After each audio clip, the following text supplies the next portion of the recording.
Texas Democrats announced they will return to the state as the Republican majority seeks to redraw district lines.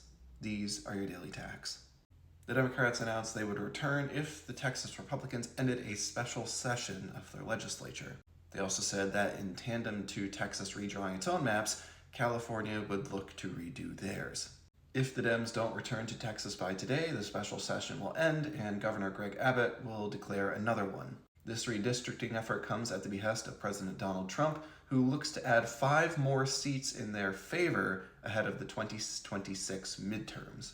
The House Democratic leader, Gene Wu, said that they want to wait to return to the legislature for this special session to continue so that California can draw up its own redistricting lines. He said, quote, "We want to make sure that the baton is fully in their hands, being California, before we let go." Now, the thing about redistricting and gerrymandering is that it's only done by the party in power. That is, the party that can call forth this type of vote is the one that usually has the majority. And from that, it's a means to shore up support by blocking out or excluding certain segments of the population.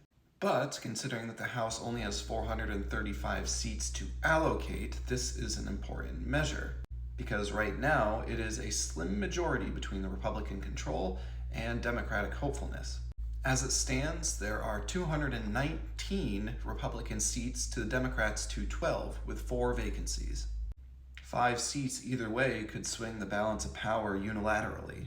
And so while Texas thinks they can add 5 seats while redistricting their borders, California thinks they can add just as many. However, while Texas is able to do it through their legislature, California requires voter approval. That said, California, as a blue state with blue seats to gain, will likely pass the measure. It is a measure that, lawfully speaking, the Democrats are well within their right to play. Given that they are a minority party in both houses, as much as they can do within the states they control, it is within their right to redistrict in order to secure those seats. What is unilaterally true, however, regardless of party line, is that gerrymandering is ridiculous. While feasible in the eyes of the law, it leads to districts that look odd, out of place, and make no geographical sense, which has real-world impact in regards to how resources are allocated for these districts. However, while districts may be gerrymandered to all hell, what's important to remember is that people still have to vote in them. What's important to remember is that while districts can change, so can voters. An odd-shaped district doesn't matter if the people within that district decide to vote for something in a consensus format, which means that outreach, education, and tough conversations are the most important factors of all. Like, share, and subscribe, and we'll see you next time.